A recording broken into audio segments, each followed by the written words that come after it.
Hey there, Steve Rubis with another installment of Investor Relations in 2 minutes or less. This is our final video in terms of preparing for earnings in the COVID environment.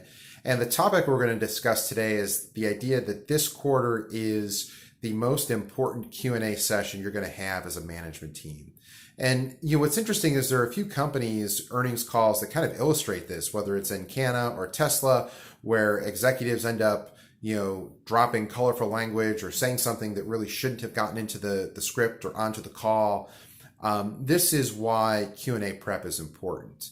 If you're not preparing for investor questions, you run the risk of going off script and the entire messaging going awry. And in this environment where things are uncertain, you're trying to give generic answers, not too detailed. You don't want to be held to the fire for something that might change. You really have to button up how you're going to message during the Q&A session.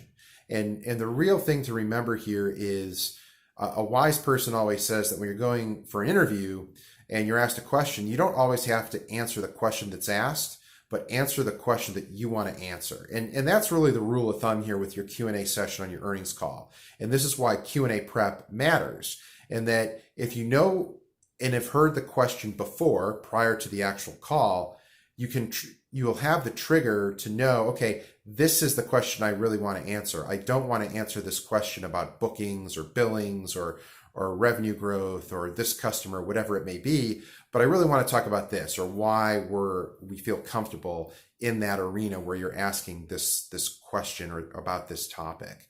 And so remember, if you take the time to get in a room, build the right questions, go through the questions, especially the tough questions you think you're going to get, build out bullet points and provide that preparation to your executive team, you're going to have a really good Q&A session. It's only going to magnify and further complement the wonderful script you've written and ultimately provide a really good and fully baked message to the investor community that they can take and digest going forward.